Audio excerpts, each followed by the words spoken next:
Hello friends, today we are going to discuss a very important topic and the name of the topic is behavioralism and post-behavioralism. Friends, these are the behavioralism and post-behavioralism are actually the approaches for the study of political science. Since the advent of political science as a subject, there has been a lot of debate about whether political science should be considered as a pure science or it should be considered as a social science, because the pure science used to use data to make some assumption to obtain some result, but social sciences they used to take into account the values, the nature of a human being. So political science, when you study political science in deep, you may think that political science actually use these both of the things. It also uses data. It also uses the values of a human being. So the modern political scientists make a decision and they propagate what? They propagate behavioralism. In the process of development of new science of politics, which came to be known as modern political science, the behavioral revolution make its impact. When you used to use the data based on the human behavior, based on the behavior of any organism, that approach of political science is used to known as the behavioralism. The modern political scientists were dissatisfied by the results of traditional political science. They used to think that the traditional approach of the study of political science is not alone useful, is not alone competent to make the whole thing, to study the whole thing holistically. So they bring what? They bring the behavioralistic revolution. Now comes the critics. The critics used to think that behavioralism is a mixture of sociological, psychological and political science concepts. They used to think that when you take into account the behavior of a human being, you are actually making a sociological study. When you are taking into account the mental stage of an individual, you are actually making a psychological study. And based upon these two things, when you deduct the political decision of an individual, you are involving the politics. So basically behavioralism is nothing new. It's actually a mixture of political science, sociology and psychology. We will study how actually the behavioralism began and how its growth, and then the second thing. Since 1949, the behavioral approach has posed the most serious challenge to traditional approach. Since the very beginning of the political science used to be the same as it was 500 years ago, as it was 1000 years ago. Okay, but behavioralism brings a new approach. It put up an organic approach towards the study of political science. Political behavioralism represents one of the most challenging development in contemporary political science. As I have already told you, the modern scientists were deeply dissatisfied with the nature and methods of investigation of traditional approach. And after the Second World War, this revolution came to be characterized as behavior revolution. Approach to behavioralism, and within it broad ambit, involved all such approaches, protests and reaction, which were developed by many political scientists. In the words of Avron Kirkpatrick, the challenge to traditional political science of behavioral approach deserves to be ranked as the most single development in the political science. Kirkpatrick and Avron used to say that behavioralism is the only development and the most impactful development in the study of political science.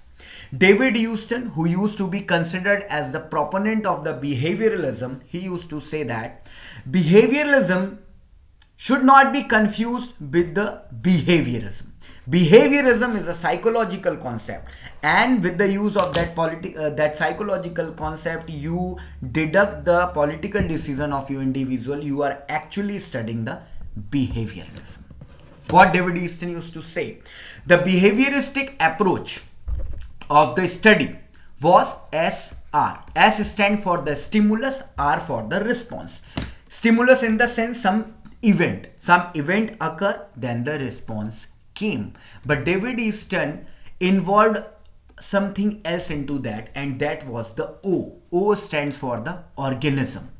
So some event occur, that is the stimulus, but in between there is an organism which can use his values, his motivations, his feelings to make a response. That is why organism is actually the focal point of this whole SOR thing. Without organism, the study is incomplete. Without organism, if you collect some data about some stimulus and based upon those stimulus some responses, there are some responses. But those responses can be different for different people. That is why the organism is very important. Okay. So what are the basic characteristics of behavioralism? The 8 basic characteristics of behavioralism are regularities, verification, quantification, value, techniques, systemization, pure science, and integration. These are the very important characteristics of behaviorism, and they are also important for your exam point of view. And what are actually those? Quantification, you can say the quantification of the data. Okay, the quantification of the data that which you have gathered. This is very important. Value, the values of any human individual, a human being which he takes into account before making any decision. Then there are techniques for acquiring and interpretation of data. Then there is the systemization of data. Then comes the pure science thing. The application of knowledge is as much a part of the scientific enterprise as theoretical understanding. But the understanding and explanation of political behavior logically precede and provide the basis for efforts to utilize political knowledge in the solution of urgent practical problems of society. The use of scientific concept to solve the sociological problems of the society can be used as a mean in behavioralism. Then there is the integration, the whole thing when integrate into one thing, and then we study the outcome. This is called the integration of all the previous thing. Now, as I have already told you, the behavioralism, the critics used to say that behavioralism is not something new. It is the mixture of sociology, psychology, and political science. And the proponents of the behavioralism themselves, as Mr. David Easton, I have already told you, who used to be the president of the American Political Science Association, he himself find out that behavioralism is solely not useful for the complete study. Then he termed that behavioralism, as I told you, it came as a revolution, and that is the characteristic of a revolution. It made a very real impact, but the time span of that impact is very short. So after the behavioralism is gone, after people used to think that behavioralism is not itself useful for the complete study, then comes the post-behavioralism. So what is the post-behavioralism? It involves the relevance and action of the individual. As I told you, there was SOR paradigm in a behavioralistic approach. What was not there? The relevance and the action. David Easton propagates that relevance and action are the two main pillars of post-behavioralism study.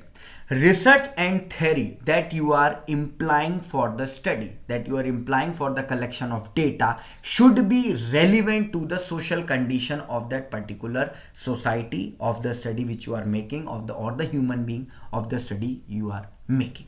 So it should be relevant to the social condition and realities of the politics. Okay. The reality of the politics is also important. Whatever the action an individual is making on the basis of the stimulus and then his values and his you can say motivation, whatever the action he is making, that action should be practical in nature. It should not be a hypothetical action which any political scientist bring out of the book. It should be political in its nature. So it is very important. So as there were 8 tenets of the behavioralism, there are 7 tenets in the post-behavioralism, and they are due and primary importance of substance. The subject which you are studying is very important along with the technique. Emphasis upon change. There should be an emphasis upon change. Political science should place its main emphasis upon the social change and not on social conservatism or behavioralistic seem to be doing. Okay. Study of all facts and realities of politics. You should not take out points from your study for your point of view, for your benefits. It should be holistic in nature. Protection of human value is the major role of intellectuals. Values cannot be totally eliminated from political science. Political science is to be developed as an action science and contemplated science. An active and essential role are the professional associations and universities in actual process of politics. Whatever the universities, whatever the professionals which are contributing in the studies of political science, their views should also be treated, their views should also be accountable, their views should also be integrated while making a decision. So friends, these are the main topics, behavioralism and post-behavioralism. Now comes the question. The question is, which one among the following is true?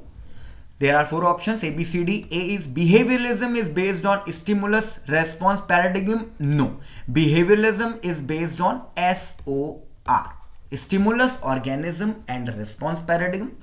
Post-behavioralism consists of 7 tenets. Yes, it's true. It has 7 tenets. Post-behavioralism wholly negates behavioralism. No, it actually modifies it. Then comes, there are no difference between behaviorism and behavioralism. It's also wrong. Behaviorism is a psychological study. Behavioralism is a political science concept. So option B is correct. But the other options A, C and D, they are themselves questions which can also be asked from you in your examination.